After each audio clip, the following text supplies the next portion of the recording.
There's a lot of emotion coming from the other side of the aisle, but as a really good friend has told me before, facts don't care about your feelings. And if you look at the facts, it's pretty clear the difference between the Democrats, Obama and Biden, and President Trump. Let's just look at Russia. It's not a coincidence that Vladimir Putin moved into Crimea and parts of Georgia when President Obama was in office. And then for the 4 years President Trump was in office, there were 0 military incursions. And then as soon as Joe Biden took office, he moves into Ukraine. Actions speak louder than words. Again, those facts don't care about your feelings. People across the aisle and people in the White House are calling for a ceasefire on that. I think that's absolutely unacceptable. And for all the talk about supporting our fellow democracies, let me remind you that there's one thriving democratic state in the Middle East. There's only one democracy in the Middle East. That's Israel. It would be nice if my friends across the aisle would support that democracy. And I'll say to the gentleman from Pennsylvania, yeah, we are emotional when we talk about this stuff. We are emotional when we talk about this stuff. Because the bottom line is people are dying.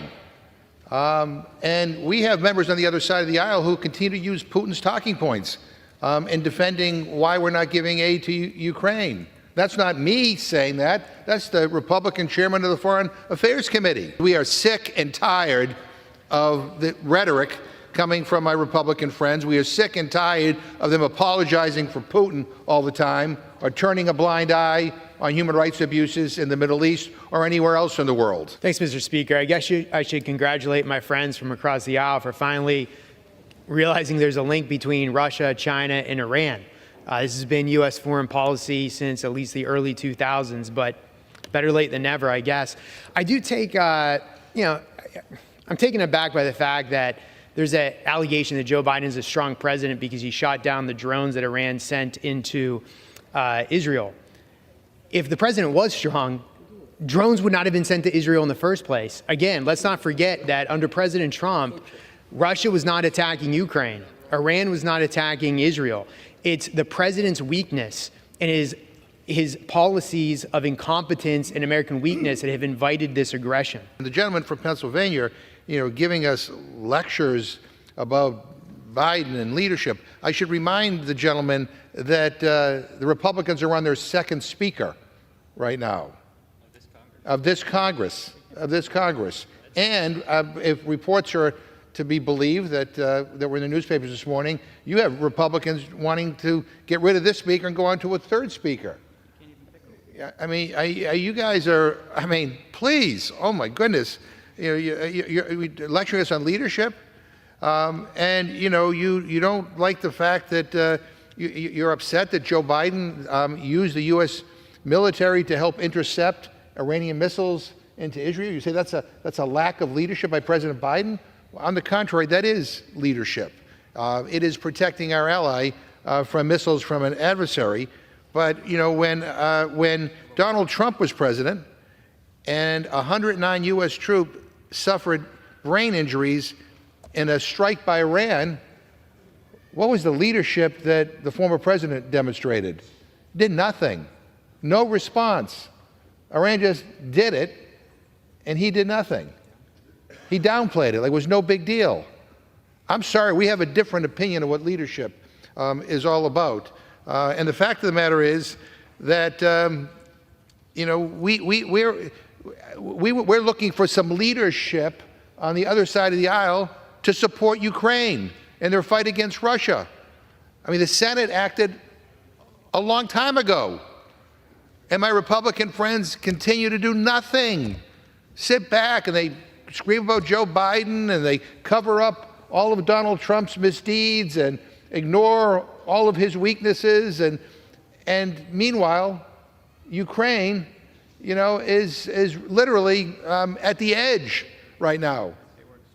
This is a strange way of dividing leadership. You want to show some leadership? Let's help our ally Ukraine. Let's stop Russia in its tracks, rather than giving comfort to Vladimir Putin. Now, I know when the former president was in office, he had a lot of nice words to say about Vladimir Putin, praised him as this great friend and this great leader.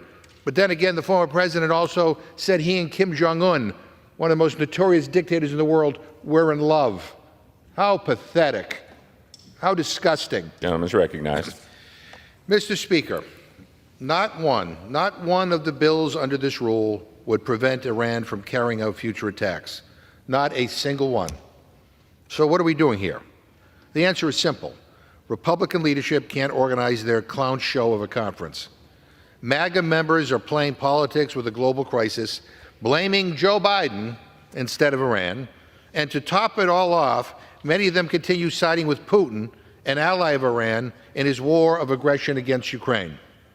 The people of Ukraine have been bombarded by Iranian drones for months and months and months, and Republicans have refused to do anything about it. Not a single thing. Republicans had an emergency rules committee meeting.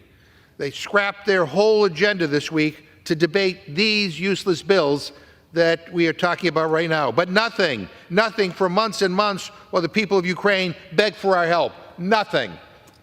And in fact, not only has this Republican majority done nothing, they have members who echo Putin's propaganda and mimic Kremlin talking points. You can't make this stuff up. And what do our allies see when they look at us now? When the Speaker even mentions potential action to support our allies, extreme MAGA Republicans threaten to remove the Speaker and shut down the Congress again. I mean, is this the message that we want to send our allies when they need us most? I mean, this is shameful. This is shameful. Mr. Speaker, we are at a turning point right now, an inflection point in human history. Are Iran, Russia, and their allies going to write the next chapter of the story? Or are people around the world going to stand up and say, democracy is worth fighting for? Is America going to fulfill our obligations and lead the free world as we have always done and as Democrats want to do? Or are we not? You know, we can only do it sometimes or when it's politically convenient for one party or the other. We need to do it all time. And we need to do it in Ukraine, where people are fighting and dying for their freedom and begging us for support. It is beyond time we pass something real to help them. The bills that we are talking about right now, I guess they're messaging bills. We don't even know whether, if they pass, they'll even be sent to the Senate, because we've passed bills on Iran before, and they're still being held up by the House. We haven't sent them to the United States Senate. I think people are sick and tired of my Republican friends going through the motions or making believe like they care about human rights or making believe that they care about ending the conflict in Israel or ending the fighting in Ukraine. I think people see through what my Republican friends are doing. Come to the floor and yell and scream and blame Biden for every single thing. And yet they continue to do nothing. So, you know, this is the last week before we have another break. And it remains to be seen whether or not there'll be a package that comes to the floor that will actually help Ukraine stand up against Russia. And I get it. There are a lot of Republicans who apologize for Putin and apologize for Russia, think Russia can do no wrong. The former president, in all of his meetings with Vladimir Putin, praised them and praised them and praised them and said they're really good friends and doesn't really want us to help Ukraine at all, posing all these new conditions. But we're running out of time.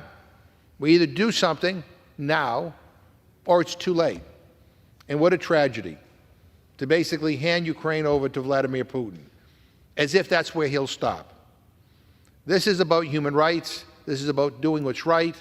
This is about standing up for the principles that this country is supposed to be all about. I just hope we do it. So I say to my colleagues, I vote no on this rule. We're wasting the time of this Congress.